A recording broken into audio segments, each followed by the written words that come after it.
बच्चों good morning. વાત કરતા હતા આપણે પ્રથમ ચેપ્ટરની, એમાં ભારતના પ્રાકૃતિક વારસાની માહિતી આપણે મેળવી હતી અને હવે ભારતના સાંસ્કૃતિક વારસા વિશે માહિતી. તમને 3 ગુણનો સવાલ પૂછાય કે વારસો એટલે શું, તેના પ્રકારો જણાવી ભારતના સાંસ્કૃતિક વારસા વિશે માહિતી આપો, તો પેજ નંબર 3 ઉપર તમે જોઈ શકો છો. આપણે એ જ સવાલ 3 ગુણનો પાછો ચાલુ કરીશું. વારસો એટલે પેઢી દર પેઢી આપણને આપણા પૂર્વજો તરફથી મળેલી અમૂલ્ય ભેટ. વારસાના મુખ્ય 2 પ્રકાર, 1 પ્રાકૃતિક વારસો, 2 સાંસ્કૃતિક વારસો. અને હવે આગળ સવાલ શરૂ થાય છે ભારતના સાંસ્કૃતિક વારસો. તો પહેલી આવશે સાંસ્કૃતિક વારસાની વ્યાખ્યા. આપ જોઈ શકો છો 3 નંબરના પેજ ઉપર ભારતના સાંસ્કૃતિક વારસાની વ્યાખ્યા આપેલી છે. સાંસ્કૃતિક વારસો એટલે માનવ સર્જિત વારસો. માનવીએ પોતાની બુદ્ધિશક્તિ, કલા કૌશલ અને આવડત દ્વારા જે પણ કંઈ સર્જ્યું કે મેળવ્યું તેને સાંસ્કૃતિક વારસો કહેવાય. આ પહેલો પોઈન્ટ. ફરીથી, સાંસ્કૃતિક વારસો એટલે માનવ સર્જિત વારસો. માનવીએ પોતાની બુદ્ધિશક્તિ, કલા કૌશલ અને આવડત દ્વારા જે પણ કંઈ સર્જ્યું કે મેળવ્યું તેને સાંસ્કૃતિક વારસો કહે છે. બીજો પોઈન્ટ, સાંસ્કૃતિક વારસામાં તમે આપણા દાઢીવાળા પુરુષનું શિલ્પ બાજુમાં ફોટો આપેલો છે, જોઈ શકો છો, ને નીચે આપેલો છે બીજો પોઈન્ટ. આપણા સાંસ્કૃતિક વારસામાં મંદિરો, શિલાલેખો, સ્તૂપો, વિહારો, ચૈત્યો, મકબરા, મસ્જિદો, કિલ્લાઓ, ગુંબજો, રાજમહેલો, દરવાજાઓ, ઇમારતો, ઉત્ખનન કરેલા સ્થળો, ઉત્ખનનનો મતલબ જમીનમાંથી ખોદીને બહાર કાઢેલા સ્થળો, ઐતિહાસિક સ્મારકો વગેરેનો સમાવેશ થાય છે.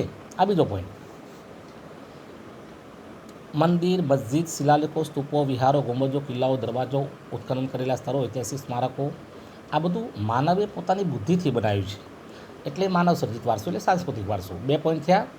હવે ત્રીજો પોઈન્ટ પાછો ઉપર જતા રહીએ. એ ફોટાની ઉપરનો ફકરો, પ્રાગ ઐતિહાસિક કાળથી સાંસ્કૃતિક વારસાની ઘણી બધી બાબતો ભારતે વિશ્વની પ્રજાને ભેટમાં આપી. પ્રાગ એટલે પથ્થર કાળથી એમ.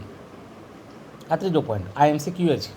પ્રાગ ઐતિહાસિક કાળથી સાંસ્કૃતિક વારસાની ઘણી બધી બાબતો વિશ્વની પ્રજાને ભારતે ભેટમાં આપી.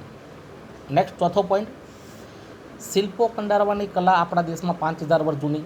શિલ્પકલા એટલે કે પથ્થર પર થતી કલા. એ શિલ્પો કંડારવાની કલા 5000 વર્ષ પહેલાં આપણે ત્યાં શરૂ થયેલી. કેટલા પોઈન્ટ થયા? 4. 5મો પોઈન્ટ નીચે જ આપેલું છે ત્યાં જ.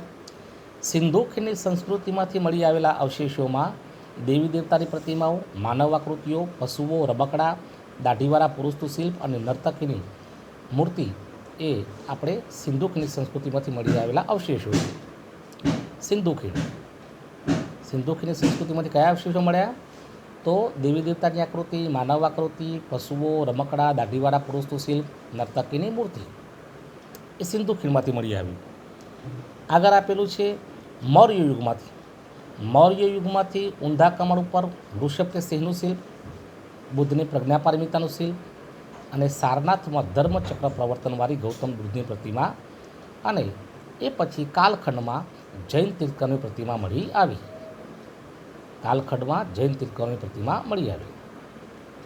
નેક્સ્ટ પોઈન્ટ, રાષ્ટ્રકૂટ રાજાના સમયમાં ઇલોરાની ગુફાઓ મળતા આપણને આપણા સાંસ્કૃતિક વારસા પ્રત્યે આદર અને ગર્વ અનુભવાય.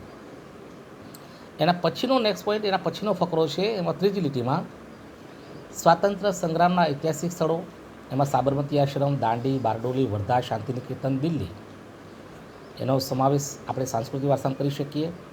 અને આ સિવાય છેલ્લો પોઈન્ટ, માણસે પોતાની બુદ્ધિથી ભાષા, લિપિ, અંકો, શૂન્યની શોધ, ગણિત, પંચાંગ, ખગોળ, લોખંડ, સાહિત્ય, ધર્મ, યુદ્ધશાસ્ત્ર, રથ, રાજ્યશાસ્ત્ર, પ્રાણીશાસ્ત્ર, વનસ્પતિશાસ્ત્ર, વાસ્તુશાસ્ત્ર, ધર્મ, ગણતંત્ર, ન્યાયતંત્ર, વિધિ વિધાન, પર્યાવરણ સુરક્ષા, આ બધું માણસે પોતાની બુદ્ધિથી શોધ્યું છે. એટલે એ બધાનો સમાવેશ પણ શેમાં થાય? સાંસ્કૃતિક વારસામાં. તો એ સવાલ પૂરો થયો. આખો સવાલ 1 બાય 1 પાછો બોલું છું. ભારતના સાંસ્કૃતિક વારસા વિશે માહિતી 3 ગુણનો સવાલ. સાંસ્કૃતિક વારસો એટલે માનવ સર્જિત વારસો. માનવીએ પોતાની બુદ્ધિશક્તિ, કલા કૌશલ અને આવડત દ્વારા જે પણ કંઈ સર્જ્યું કે મેળવ્યું તેને સાંસ્કૃતિક વારસો કહેવાય. બીજો પોઈન્ટ, આપણા સાંસ્કૃતિક વારસામાં મંદિરો, મસ્જિદો, શિલાલેખો, સ્તૂપો, વિહારો, ગુંબજો, કિલ્લાઓ, દરવાજાઓ, ઉત્ખનન કરેલા સ્થળો, ઐતિહાસિક સ્મારકો વગેરેનો સમાવેશ થાય. ત્રીજો પોઈન્ટ, પ્રાગ ઐતિહાસિક કાળથી સાંસ્કૃતિક વારસાની ઘણી બધી બાબતો આપણે વિશ્વની પ્રજાને ભેટમાં આપી. નેક્સ્ટ પોઈન્ટ, શિલ્પો કંડારવાની કળા આપણા દેશમાં 5000 વર્ષ જૂની છે. નેક્સ્ટ પોઈન્ટ, સિંધુ ખીણની સંસ્કૃતિમાંથી મળી આવેલા અવશેષોમાં દેવી દેવતાની આકૃતિઓ, માનવ આકૃતિઓ, પશુ, રમકડા, દાઢીવાળા પુરુષનું શિલ્પ અને નર્તકીની પ્રતિમા મળી આવી. નેક્સ્ટ, મૌર્ય યુગમાં ઊંધા કમર ઉપર વૃષભ કે સિંહનું શિલ્પ, બુદ્ધની પ્રજ્ઞાપારમિતાનું શિલ્પ, સારનાથમાં ધર્મચક્ર પ્રવર્તનારી ગૌતમ બુદ્ધની પ્રતિમા, અને એ પછી કાલખંડમાં જૈન તીર્થંકરોની પ્રતિમાઓ મળી આવી. અને રાષ્ટ્રકૂટ રાજાના સમયમાં ઇલોરાની ગુફાઓ મળી આવતા આપણને આપણા સાંસ્કૃતિક વારસા પ્રત્યે ગર્વ અનુભવાય. સ્વાતંત્ર્ય સંગ્રામના સ્થળોમાં બચાવ વાત કરીએ તો સાબરમતી આશ્રમ, દાંડી, બારડોલી, વર્ધા, શાંતિનિકેતન, દિલ્હી આપણા સાંસ્કૃતિક વારસાના સ્થળો છે. અને એ સિવાય માણસે પોતાની બુદ્ધિથી ભાષા, લિપિ, અંકો, શૂન્યની શોધ, ગણિત, પંચાંગ, ખગર, લોખંડ, સાહિત્ય, ધર્મ, યુદ્ધશાસ્ત્ર, રથ, રાજ્યશાસ્ત્ર, પ્રાણીશાસ્ત્ર, વનસ્પતિશાસ્ત્ર, વાસ્તુશાસ્ત્ર, જ્યોતિષશાસ્ત્ર, ગણતંત્ર, ન્યાયતંત્ર, વિધિવિધાન, પર્યાવરણ સુરક્ષા આ બધું માણસે પોતાની બુદ્ધિથી શોધો કરી એટલે એનો પણ સાંસ્કૃતિક વારસાનો સમાવેશ થાય. આમાં એક ગુણના સવાલમાં પૂછવું હોય તો ભાઈ વારસો એટલે શું, તો પેઢી દર પેઢી આપણને આપણા પૂર્વજો તરફ મળેલી અમૂલ્ય ભેટ. વારસાના પ્રકાર કેટલા, તો 2, પ્રાકૃતિક અને સાંસ્કૃતિક. ચાલો, માનવ સર્જિત વારસો કોને કહેવાય, તો માનવીય પોતાની બુદ્ધિશક્તિ, કલાકૌશલ અને આવડત દ્વારા જે પણ કંઈ સર્જ્યું કે મેળવ્યું તેને સાંસ્કૃતિક વારસો કહેવાય.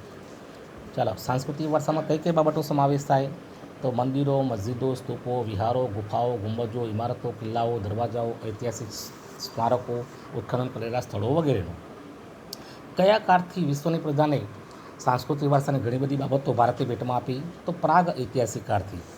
શિલ્પો કંડારવાની કળા કેટલા વર્ષ જૂની બચાવો, તો 5000 વર્ષ જૂની. સિંધુ ખીણની સંસ્કૃતિમાંથી મળી આવેલા અવશેષોમાં કયા કયા અવશેષોનો સમાવેશ થાય, તો દેવી દેવતાઓની પ્રતિમાઓ, માનવ શિલ્પો, પશુઓ, રમકડા, દાઢીવાળા પુરુષનું શિલ્પ અને નર્તકીની પ્રતિમા. મૌર્ય યુગમાંથી કયા અવશેષો મળી આવ્યા, તો ઊંધા કમળ ઉપર વૃષભ કે સિંહનું શિલ્પ, બુદ્ધની પ્રજ્ઞાપારમિતાનું શિલ્પ, સારનાથમાં ધર્મચક્ર પ્રવર્તનવાળી ગૌતમ બુદ્ધની પ્રતિમા. અને કાલખંડમાંથી શું મળી આવ્યું, તો જૈન તીર્થંકરની પ્રતિમાઓ. રાષ્ટ્રકૂટ રાજાના સમયમાં ઇલોરાની ગુફાઓ. આપણા સ્વાતંત્ર્ય સંગ્રામના ઐતિહાસિક સ્થળો કયા, તો સાબરમતી આશ્રમ, દાંડી, બારડોલી, વર્ધા, શાંતિનિકેતન અને દિલ્હી. આ બધા એક ગુના સવાલ પણ થઈ ગયા. આખો સવાલ ભારતના સાંસ્કૃતિક વારસાનો પૂરો. એ પછી ગુજરાતનો સાંસ્કૃતિક વારસો. ક્યાંનો, ગુજરાતનો.